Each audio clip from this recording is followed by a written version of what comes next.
Somewhere in the world right now, a government official is staring at a slideshow about a video game and slowly frowning.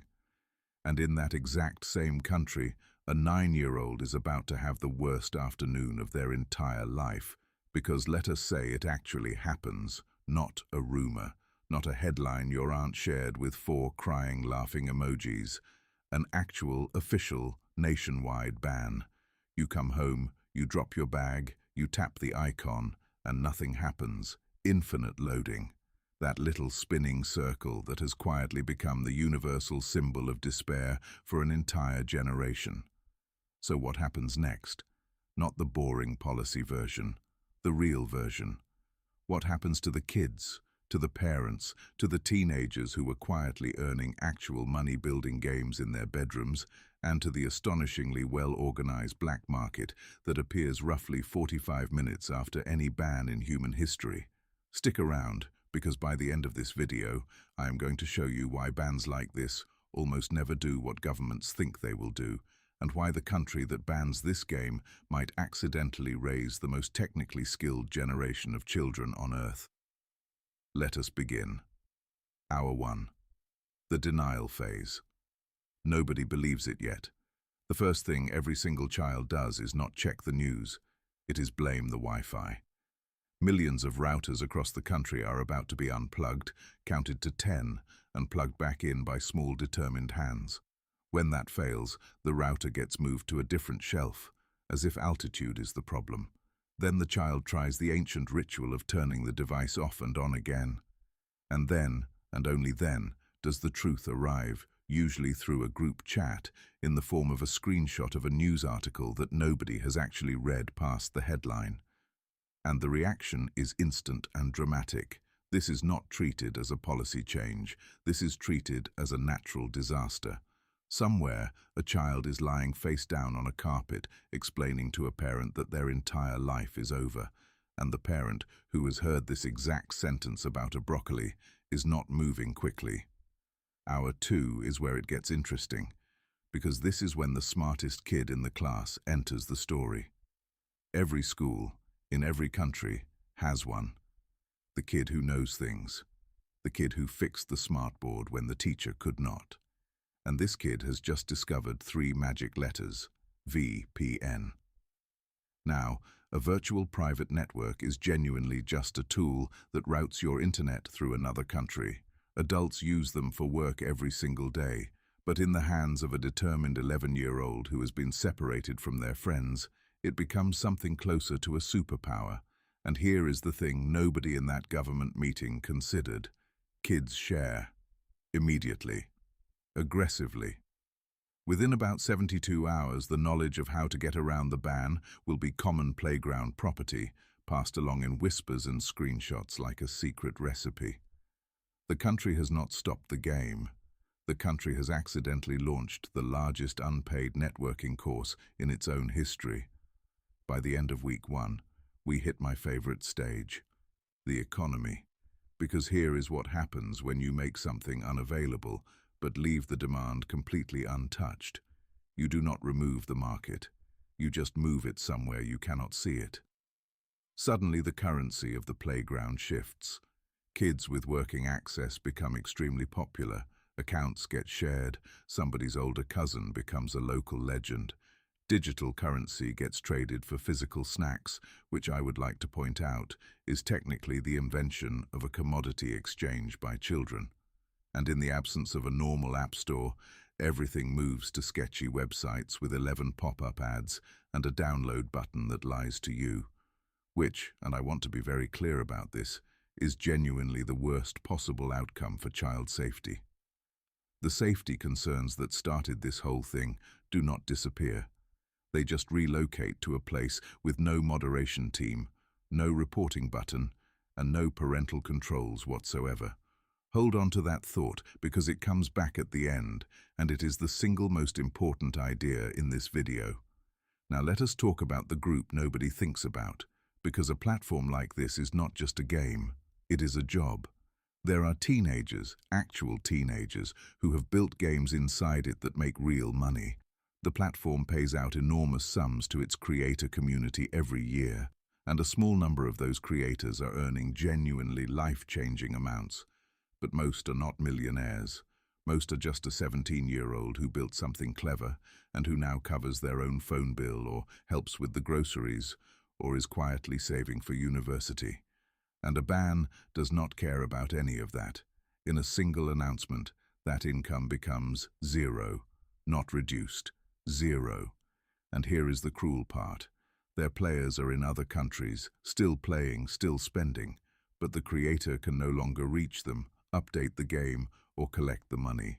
Imagine being 17 and finding out your business has been switched off because of a headline about something you had nothing to do with.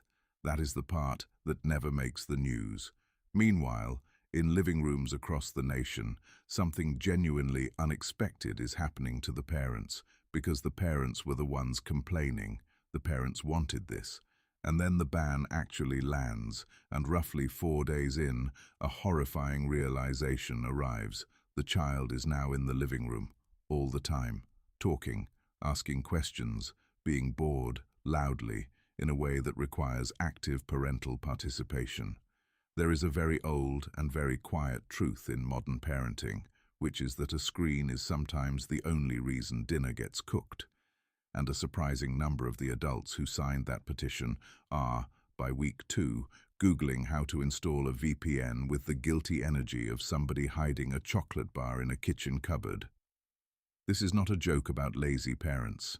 It is a real thing that happens with every single ban of every single popular thing. The people who demanded it are frequently the first ones to quietly work around it. And then comes the whack-a-mole phase, which is where the whole strategy really starts to fall apart. Because kids do not actually want that one specific platform. They want their friends, a world to mess around in, and something to build. Take one away, and the demand does not evaporate. It simply relocates, usually within about a week. There is always another game. There is always another sandbox with blocks and friends and a chat box. And now the government has a genuinely miserable choice. Either accept that the ban achieved almost nothing, or start banning the next one, and the one after that, forever, in an escalating game against an opponent who has infinite free time and no homework due until Thursday. There is an old phrase in technology circles. The internet interprets censorship as damage and roots around it. It was written decades ago about computer networks. It turns out it also describes 11-year-olds with unsettling accuracy. But let us be fair for a moment, because the people pushing for these bans are not cartoon villains. The concerns are real. When you build a platform where anybody can create anything and then millions of children walk into it, moderating that is a genuinely enormous problem. Governments have looked at that and decided the risk is too high. And this is not hypothetical. It has already happened. Several countries have blocked or restricted the platform at various points, and one of the largest markets on Earth saw its licensed local version shut down entirely a few years ago. So we are not really speculating here, we have receipts. And what those real cases tend to show is remarkably consistent. Usage drops sharply at first, then partially recovers through workarounds, and the loudest measurable effect is that the conversation simply moves somewhere harder to supervise. So let us fast forward. 5 years into the ban, what does that country actually look like? Well, first, they have a generation of young people who are unusually good with computers. Not because a school taught them, but because they spent their formative years solving a technical problem every single day just to hang out with their friends. That is a real skill, and it does not go away.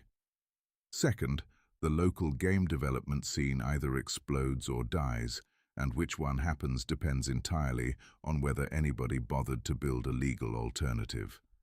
If nobody did, then all of that creative energy simply left the country.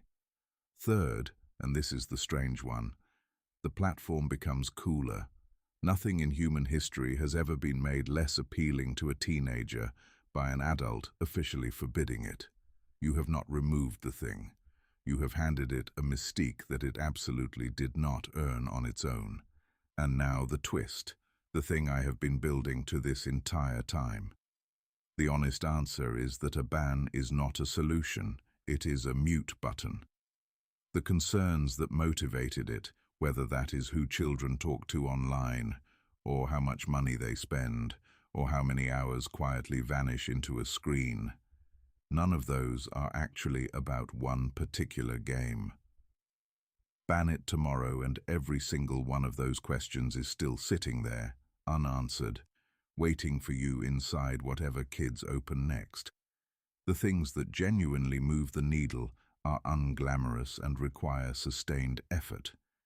Better age verification, real accountability for how platforms moderate, parental controls that a normal human being can figure out without a manual, and honestly, adults just knowing roughly what their kids are doing online. None of that fits on a protest sign. All of it works better than a wall that a child can walk around in a single afternoon. So here is where we land. If it happened in your country tomorrow, the game would not really die. It would just get quieter, weirder, and considerably less safe. The kids would adapt in about a week because they always do. The creators would take the real hit. The parents would fold faster than anybody expects. And 5 years later, the country would be sitting on a generation of accidental network engineers and a lingering suspicion that they solved a headline instead of a problem. Which brings me to what I actually want to know from you. If it got banned in your country tomorrow, what would you honestly do? Would you find a workaround before dinner? Would you migrate to whatever the next big thing is? Or would you genuinely just log off and go outside like some kind of legend? Tell me in the comments and be honest, because I have a very strong suspicion about which answer wins. And if you enjoyed this one, there is a whole channel of these waiting for you. Because the future is really just history that has not happened yet.